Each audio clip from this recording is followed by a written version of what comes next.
Hello friends. आज हम पढ़ते हैं मात्राएं। मात्रा अर्थात चिन्ह, इसे कैसे दर्शाए जाते हैं और ये क्या होता है। जैसा कि हम जानते हैं कि किसी भी व्यंजन के उच्चारण में हमें स्वर की सहायता की आवश्यकता होती है।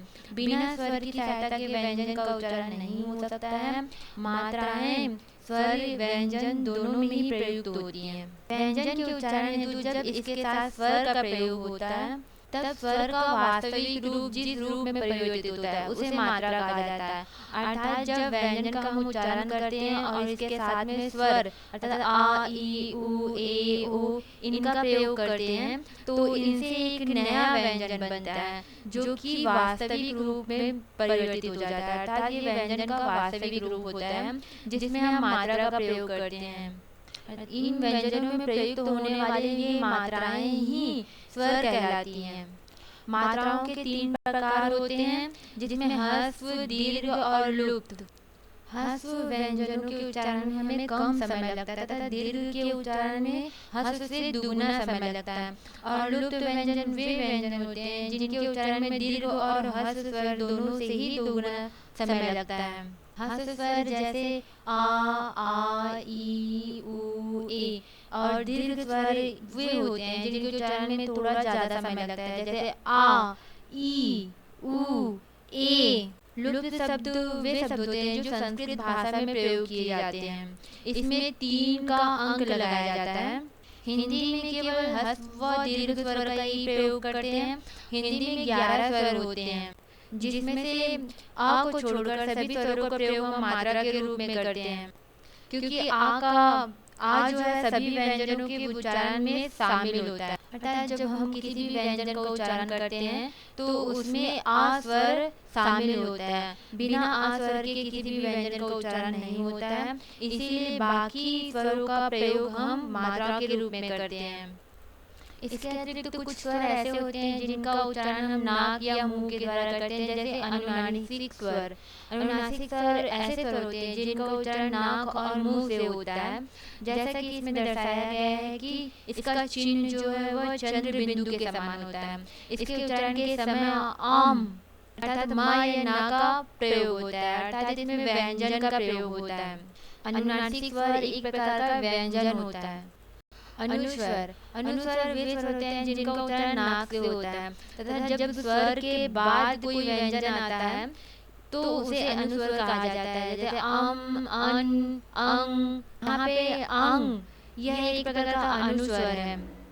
निरुनासिक स्वर ऐसे स्वर होते हैं जो केवल मुख से बोले जाते हैं।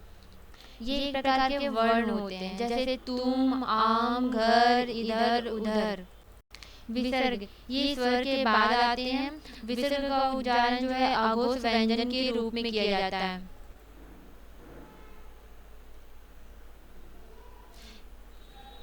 संधि में किस प्रकार से दो वर्णों को अलग किया जाता है, कैसे संधि विच्छेद किया जाता है, संधि होता क्या है, यह अब हम पढ़ेंगे। संधि का अर्थ ही होता है जोड़ना। अर्थात जो शब्द जब आपस में मिलते हैं तो पहले शब्द का अंतिम वर्ण और दूसरे शब्द का पहला वर्ण आपस में मिलकर एक नया शब्द बनाते हैं जिसे हम संधि कहते हैं। अर्थात वर्ण का अर्थ हमने पहले ही समझा दिया है। वर्ण कई प्रकार की ध्वनियों से मिलकर बना होता है। अर्थात जैसे देवेंद्र देव देव जैसे देवेंद्र में देव प्लस इंद्र अर्थात व के अंत में आ वर्ण होता है और ई के पहले ई वर्ण होता है और आ ई मिलकर ए होते हैं। इस प्रकार से ये देवेंद्र अर्थात एक ही मात्रा बन जाती है और एक नया शब्द बनकर तैयार होता है।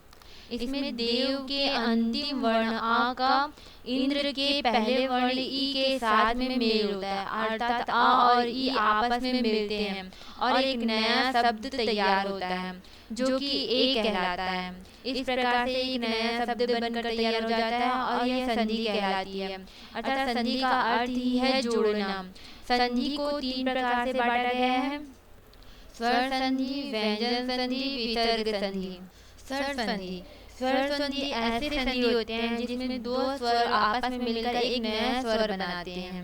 दो स्वरों का अर्थ होता है जैसे आ और आ आपस में मिलकर आ हो जाता है प्लस आ और ई, ऊ या ए, ये सारे स्वर आपस में मिलकर एक नया स्वर जब बनाते हैं तो उसे स्वर संधि कहते हैं।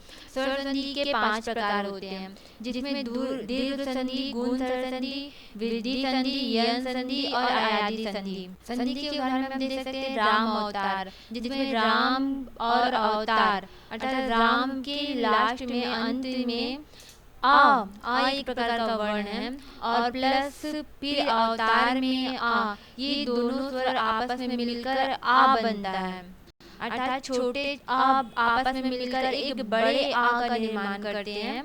इस प्रकार से ये संधि आपस में मिलकर राम अवतार यह एक नया स्वर बनाते हैं। जिस प्रकार हमने कहा कि अभी संधि के 5 प्रकार होते हैं, दीर्घ संधि, गुण संधि, वृद्धि संधि, यन संधि और आयादी संधि। दीर्घ संधि ऐसे संधि होते हैं जिसमें 2 स्वर अर्थात जैसे आ और आ मिलकर किसी बड़े स्वर का निर्माण करते हैं। छोटा आ और छोटा आ ये दोनों मिलकर एक बड़े आ का निर्माण करते हैं, तो वह कहलाता है दीर्घ संधि। दीर्घ का अर्थ ही होता है बड़ा, अर्थात जिसमें बड़ापन आ जाए। जैसे छोटी ई और ई मिलकर बड़ी ई बना देते हैं, छोटा आ और छोटा आ मिलकर बड़ा आ बनाते हैं, यह कहलाता है दीर्घ संधि। के लिए हमने कुछ उदाहरण लिखे हुए हैं, जैसे हिमालय, हिम धन आलय, हिम में माँ के अंत में आ, इसके अंत में आ है, प्लस आलय के पहले अक्षर आ, इसको मिलाकर आपस में एक बड़ा आ बनता है, जिसे बनता है हिमालय। महाशय में ह के अंत में आ और प्लस के बाद एक आ आता है, जिसमें आप देखेंगे ये दोनों आ जब आपस में मिलते हैं तो एक बड़ा आ का निर्माण होता है, अर्थात महाशय एक नया स्वर बन जाता है। महाधन आशय मतलब महाशय। इसमें आप देख सकते हैं कि प्लस के बाद आ जो है वो विलुप्त हो जाता है, अर्थात ये आ जो है एक मात्रा के रूप में बदल जाता है। ये कहलाता है दीर्घ संधि। जैसे पहले शब्द का अंतिम वर्ण आ और दूसरे शब्द का पहला वर्ण आ, ये दोनों आपस में मिलकर एक बड़े आ का निर्माण करते हैं, जिसके कारण आ जो है दूसरे शब्द का पहला वर्ण जो है वह विलुप्त होकर एक बड़े मात्रा के रूप में बदल जाता है, जिसे हम दीर्घ संधि कहते हैं। जैसे ई के लिए देखते हैं, ई में कविंद्र, कवि प्लस इंद्र, अर्थात कवि के अंत में ई वर्ण है और दूसरे अक्षर इंद्र का पहला वर्ण बड़ा ई है, अर्थात पहले अक्षर का अंतिम वर्ण ई और दूसरे अक्षर का पहला वर्ण ई, ये आपस में मिलकर एक नई मात्रा का निर्माण करते हैं, जिसे बनता है वी मतलब ई की मात्रा लग जाता है। इससे होता है इससे कविंद्र में बड़ी ई की मात्रा हो जाती है, जिससे ये एक नया वर्ड बन जाता है कविंद्र। दूसरे शब्द का पहला वर्ण विलुप्त हो जाता है और वह एक मात्रा के रूप में कन्वर्ट हो जाता है। इसी प्रकार से आगे के उदाहरण ये है, जैसे सतीश, सती प्लस ईश, लघुतर, लघु प्लस उत्तर, भानुदय, भानु प्लस उदय आदि।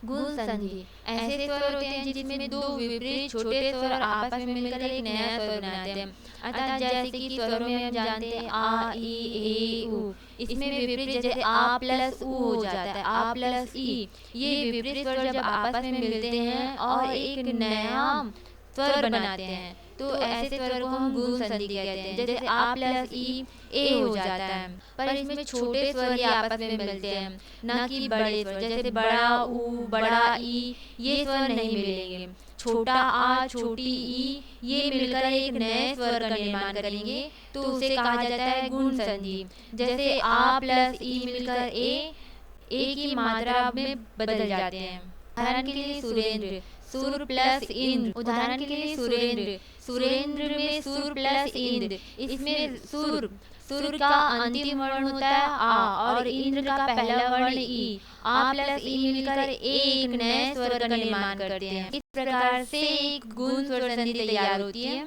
इसमें छोटा आ और छोटी ई आपस में मिलकर एक ए की मात्रा का निर्माण करते हैं और गुण स्वर संधि तैयार होती है। ऐसे ही दूसरा उदाहरण है आ प्लस उ, ये आ और उ आपस में जब मिलते हैं तो ओ एक नया मात्रा बनता है। उदाहरण के लिए चंद्रोदय। चंद्रोदय में चंद्र प्लस उदय। चंद्र में द्र का अंतिम अक्षर होता है आ, द में अंतिम वर्ण आ और उदय का पहला वर्ण उ। ये आपस में मिलकर एक नया स्वर बनाते हैं जो कि ओ होता है। और जब इसे एक साथ बोला जाता है तो होता है चंद्रोदय।